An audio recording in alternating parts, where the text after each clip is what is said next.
के राम मंदिर में कथित चढ़ावा चोरी मामले की जांच अब निर्णायक मोड़ पर पहुंचती दिखाई दे रही है और इस मामले की जांच कर रही स्पेशल इन्वेस्टिगेशन टीम यानी कि एसआईटी अपनी शुरुआती रिपोर्ट आज मुख्यमंत्री योगी आदित्यनाथ को सौंप सकती है।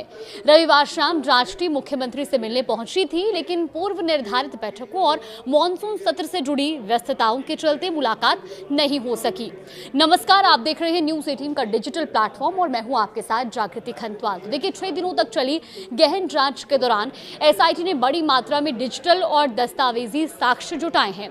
जांच से जुड़ा पूरा डेटा 7 पेन ड्राइव में सुरक्षित किया गया है और सूत्रों के मुताबिक जांच के दौरान करीब 150 संदिग्ध लोगों के नाम सामने आए हैं, जिनमें से लगभग 25 लोगों पर कार्रवाई की संभावना जताई जा रही है। अब जिन लोगों से एसआईटी पूछताछ कर चुकी है, उन्हें अगले आदेश तक कहीं बाहर ना जाने की चेतावनी भी दी गई है और इस सूची में श्री राम जन्मभूमि तीर्थ क्षेत्र ट्रस्ट के महासचिव चंपत राय और ट्रस्टी डॉक्टर अनिल मिश्रा का नाम शामिल बताया जा रहा है। जांच के केंद्र में राम मंदिर परिसर में प्रभाव रखने वाले रामशंकर यादव उर्फ टिन्नू भी रहे हैं। एसआईटी ने उनसे लगभग हर दिन पूछताछ की और इतना ही नहीं, उनके करीबियों, रिश्तेदारों और उनसे जुड़ी संपत्तियों की भी जानकारी जुटाई गई है।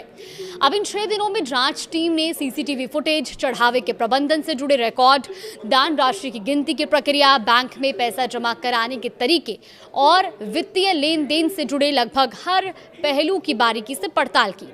जांच के 6ठे दिन टीम ने सभी आरोपियों और संदिग्धों के बैंक खातों की जानकारी भी हासिल की है और इसके बाद सभी साक्ष्य अपने साथ लेकर टीम लखनऊ रवाना हो गई।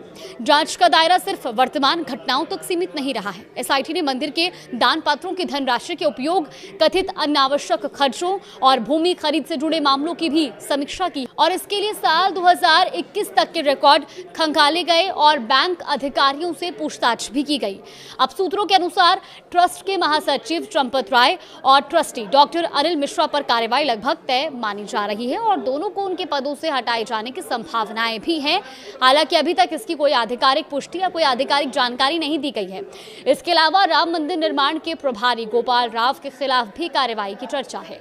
अब इस मामले में अब तक 5 लोगों, जिसमें लवकुश, अविनाश, अनुकल्प, करुणे और रामशंकर उर्फ टिन्नू की निशानदेही पर करीब 2 करोड़ रुपए की रिकवरी की जा चुकी है और ये सभी लोग मंदिर में दान राशि की गिनती की प्रक्रिया से जुड़े हुए थे। 13 जून को मंदिर ट्रस्ट कर्मचारी टिन्नू के घर से सोना भी बरामद हुआ था। हालांकि उसकी सटीक मात्रा अभी स्पष्ट नहीं की गई है। अब इस पूरे विवाद की शुरुआत तब हुई जब समाजवादी पार्टी सरकार में मंत्री रह चुके पवन पांडे ने 7 जून को दावा किया कि राम मंदिर से 5 से 7.5 करोड़ रुपए तक की चोरी हुई है और इसके बाद समाजवादी पार्टी प्रमुख अखिलेश यादव ने भी सरकार की चुप्पी पर सवाल उठाते हुए कहा कि मामले की जांच अदालत की निगरानी में होनी चाहिए। हालांकि ट्रस्ट के महासचिव चंपत राय ने इन आरोपों पर सफाई देते हुए कहा था कि अब तक ऐसी कोई बात सामने नहीं आई, लेकिन विवाद बढ़ता गया। 9 जून को बीजेपी नेता डॉक्टर रजनीश सिंह ने प्रधानमंत्री को पत्र लिखकर सीबीआई जांच की मांग की और इसके अगले ही दिन प्रधानमंत्री कार्यालय यानी कि पीएमओ ने मंदिर ट्रस्ट से मामले की रिपोर्ट तलब कर ली। अब इस बीच राम जन्मभूमि मंदिर निर्माण समिति के चेयरमैन और पूर्व आईएएस अधिकारी नृपेंद्र मिश्रा का बयान भी काफी चर्चा में रहा। उन्होंने कहा कि राम मंदिर के चढ़ावे पर खुलेआम डाका डाला गया है।